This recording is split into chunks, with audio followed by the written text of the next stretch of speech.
Welcome back to The Line. The day before former Democratic gubernatorial candidate Peter DeBenedictis announced he was dropping out of the race, he was hired by another Democratic candidate, Jeff Apodaca. Mr. Apodaca hired Mr. DeBenedictis, as a campaign spokesman for $4,000 a month in addition to paying him $10 grand for an email list.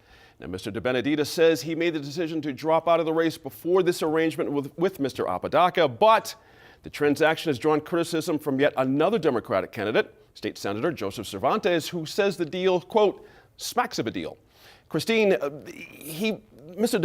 DeBenedictis, endorsed, Mr. Apodaca on that day, but the timeline is funky here.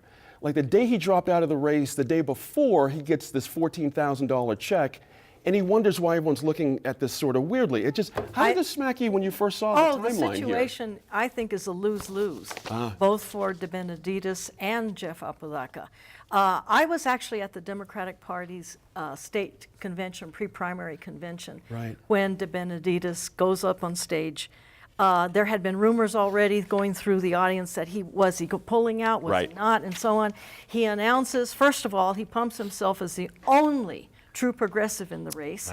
And then he turns right around, staying on stage, and says, but you know, I'm going to give up my campaign and I endorse Jeff Apodaca.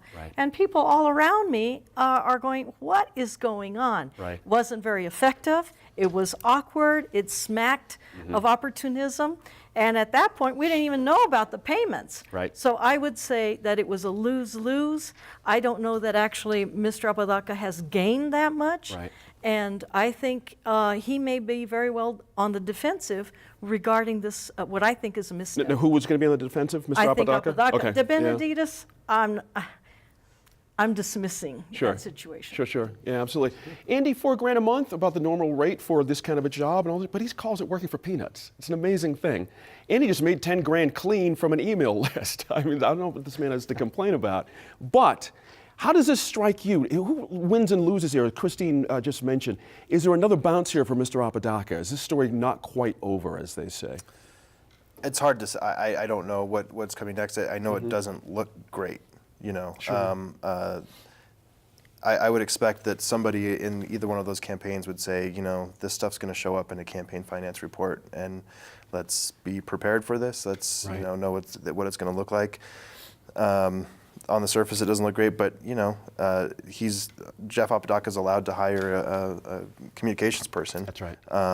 And the peanuts comment, you know, for people in New Mexico who don't make a whole lot of money.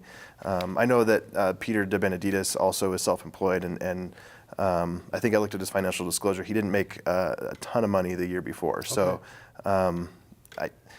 I'm trying to remember. I think he made about $30,000 the year before. And if you're considering this payment is the only thing he's going to get, then maybe it is peanuts. But if it's going to be a continued, he's set to make about the same amount if he keeps getting the same payments. That's right. That's right. Interesting point there. I appreciate that, Tom. You know, $4 grand a month leading up to the actual election. It's not bad. You know, not a bad half year's of work. It's not bad at all, as a matter of fact. But Christine made an interesting point. I'm wondering if you think Mr. DeBenedictis is off the hook here. By announcing he was dropping out of the race and endorsing Mr. Apodaca, that came some weeks before this revelation. Is he off the hook? Was he officially out of the thing, and then so taking the money is not that big a deal as I'm making it out to be? You know, it is a deal, and I really appreciated how Christine kind of described the big reveal. I mean, he kind of turned out to be a progressive capitalist, which is no longer an oxymoron. But you know, it is a big deal. He gave you know, basically those running against Jeff Apodaca 14,000 reasons to be against him. I mean, not that they were ever going to win them over or anything like that. But Peter is a skilled communicator. You know, he knows his way around, and you know, so it's going to keep coming up. But I think it's more of a flash in the pan as opposed to a long sustaining issue. Interesting point there, Sophie. I want to take a bit of a twist here. Same cast of characters. The marijuana debate has entered the governor's race. Interesting. Mr. Apodaca is pro both recreational and expanding medical marijuana. Ms. Lujan Grisham says it needs more study. Steve Pierce says, I don't think so. There's a lot of interesting things out there. Anybody get a nose out ahead in this race because of the marijuana issue alone, or? I'm not sure necessarily. I think that that probably what we're seeing is each candidate is speaking effectively to their base. So Steve Pierce's base is never going to be like, let's all light up. Right. And Ms. Lujan Grisham is going to have the opportunity, I think, to pivot in either direction with the messaging that she's used. And Mr. Apodaca, that is an opportunity for him to really place himself out there, because I think going back to what we were talking about before and relating the two, I think he's really struggled with finding issues that overcome the kind of machination type level of stuff that's been going on around his campaign and some of the other campaigns that are trying to find a place in the top tier. So I think that's a real opportunity for him with a portion of the electorate. We know that marijuana is becoming much more of a positive issue. We see, for instance, more seniors who are an effective and large voting bloc starting to use marijuana, and their friends are using marijuana The polling's interesting for health reasons. That's right. And so I think what we're seeing is a shift of marijuana from the sort of reefer madness, goodness we would never support that, to a different position. I did want to throw in there, I too have an excellent email list. Could be worth at least $5,000. It didn't occur to me that it might be worth $10,000, but it's a really good list. I just got you allow me to say something out loud. What possible email list, Christine, could anyone come up with that anyone else doesn't have here already, meaning the Democratic put Party, together, or can't put together themselves? I think for that'd be up to $10,000. smells. I mean, and by dismissing De Benedetis, I found that he did not reveal true progressive values in that hiccup, or whatever you call it, in that stance, and taking this money, and then God knows if he's an effective communicator. I don't know. Let me ask you this. Now, there's different people, different subjects, same people. We've got a poll out by the Torrance Group for Mr. Pierce, which shows he being in a neck-and-neck race with Ms. Lujan Grisham out there. What did you make of that poll? I know polls early are difficult to kind of get our arms around, but sure, there are a lot of things a lot of variables, a lot of factors are going to kick in. Yeah. But what I thought was it was good for both sides, both parties, both candidates to be reminded this is going to be a highly contested race. Right. And I thought about it. Okay, the advantages that Steve Pierce have, Michelle Lujan Grisham shares some. They are both have great name recognition, widely known as long-standing elected officials. Right. They both have money to spend. The one difference is that Steve Pierce has no primary opposition and Michelle Lujan Grisham does. Right. So she has to expend some of those resources in this primary. But I also thought a larger context. The midterm election, at the federal level, and what are we talking about? There seems to be evidence of this anti-Trump sentiment, certainly invigorating Democrats. We've seen contested elections where there are surprising in red states, and Democrats seem to be enthusiastic in hoping for registration and turnout.